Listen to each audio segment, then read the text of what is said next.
के अवसर पर राज्य की जनता को बहुत बहुत बधाई। छत्रपति शिवाजी महाराज, महात्मा ज्योतिराव फुले, क्रांति ज्योति सावित्रीबाई फुले, राजर्षि छत्रपति साहू महाराज, भारत रत्न डॉक्टर बाबा साहब अम्बेडकर समेत आदि की लड़ाई के सभी क्रांतिवीरों एवं समाज सुधारकों को मैं विनम्र अभिवादन करता हूँ। महाराष्ट्र सभी क्षेत्रों में विकास की ओर बढ़ रहा है।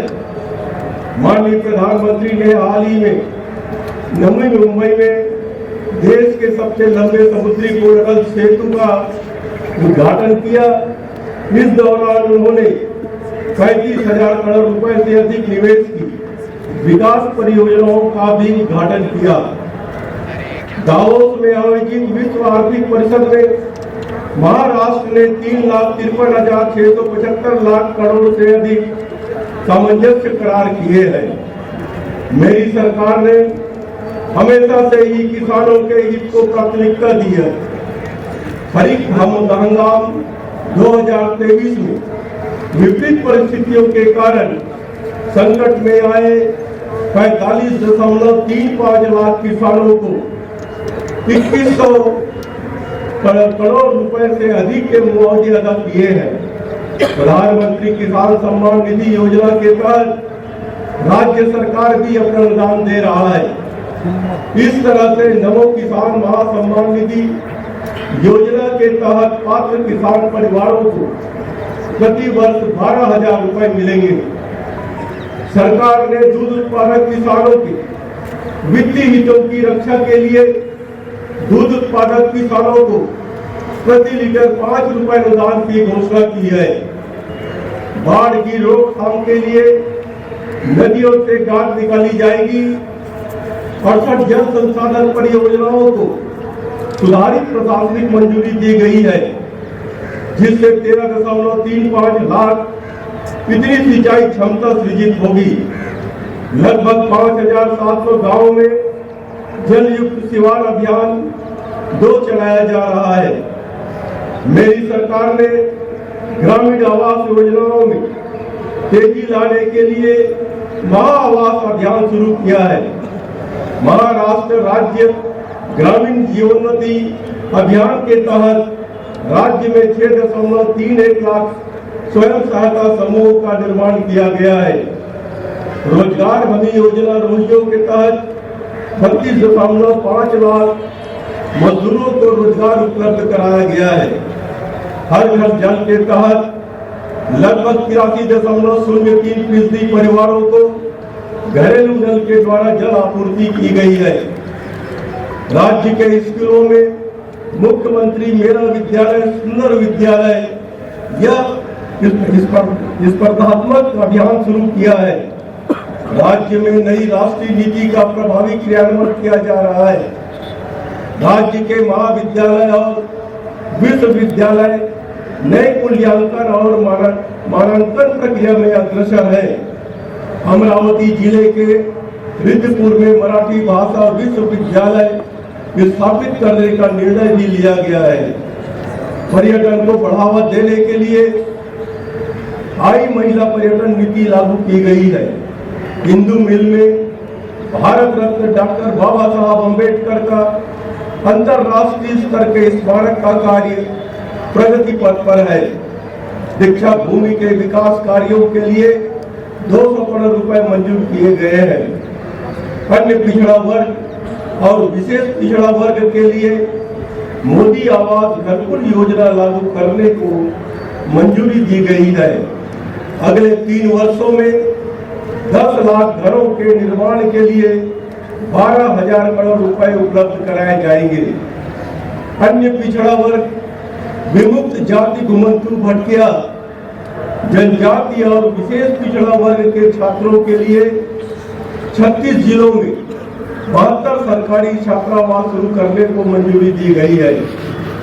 राज्य की 250 सरकारी आदिवासी आश्रम शालाओं को आदर्श शाला के रूप में विकसित करने की योजना को स्वीकृति दी गई है।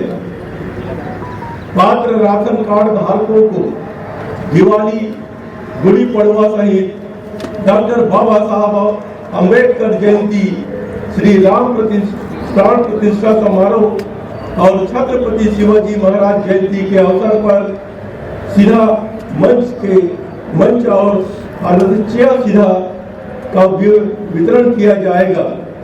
लड़कियों के आर्थिक सशक्तिकरण के लिए नेक लड़की योजना शुरू की है और लड़की 18 वर्ष की होने के बाद उसे सरकार की ओर से 75,000 रुपए दिए जाएंगे। आजादी के अमृत महोत्सव के औचित्य पर 75 साल पूरे हो चुके हैं। वरिष्ठ नागरिकों को एसटी की यात्रा मुक्त की है। वहीं महिलाओं को यात्रा में 50% की छूट दी गई है। मराठा आरक्षण के संबंध में माननीय न्यायमूर्ति संदीप सिंह ने सेवानिवृत्त की अध्यक्षता में समिति गठित की गई है। राज्य सरकार ने सुप्रीम कोर्ट में मई 2023 में क्यूरेटिव पिटीशन दायर की है। सरकार का पक्ष प्रभावी रूप से रखने के लिए वरिष्ठ वकीलों के टास्क फोर्स का भी गठन किया गया है। मुंबई में सीसीटीवी लगाने के दूसरे चरण को कार्रवाई जारी है। असुरक्षित समुद्री तटों पर सीसीटीवी और नई नावों की खरीदी की कार्रवाई भी जारी है। महाराष्ट्र में 95,000 करोड़ रुपए के औद्योगिक निवेश आकर्षित करने का लक्ष्य है। उस माध्यम से 55,000 रोजगार का निर्माण होगा। मुंबई, नासिक, पुणे, छत्रपति संभाजीनगर और दिल्ली में 5 लॉजिस्टिक पार्क स्थापित किए जा रहे हैं। मुंबई कोस्टल रोड का कार्य प्रगति पथ पर है। हिंदू हृदय सम्राट बाला साहब ठाकरे स्मारक का काम भी युद्ध स्तर पर चल रहा है। राज्य के 409 शहरों में प्रधानमंत्री आवास योजना लागू की गई है। धारावी के एकीकृत विकास के लिए एक विशेष प्रयोजन कंपनी का गठन किया गया है। मेरी सरकार ने मुंबई पुणे एक्सप्रेसवे की क्षमता वृद्धि परियोजना मिशन लिंक शुरू की है। ग्रीनफील्ड कोंकण एक्सप्रेसवे, विरार से अलीबाग बहुउद्देशीय कॉरिडोर परियोजना, प्राचीन मंदिरों के संरक्षण और संवर्धन की परियोजना के काम भी प्रगति पथ पर है। मुख्यमंत्री चिकित्सा सहायता प्रकोष्ठ के माध्यम से जरूरतमंद नागरिकों को 180 करोड़ 45 लाख रुपए से अधिक की मदद की गई है। सीमावर्ती गांवों में मराठी भाषियों के लिए महात्मा ज्योतिराव फुले जन स्वास्थ्य योजना लागू की है।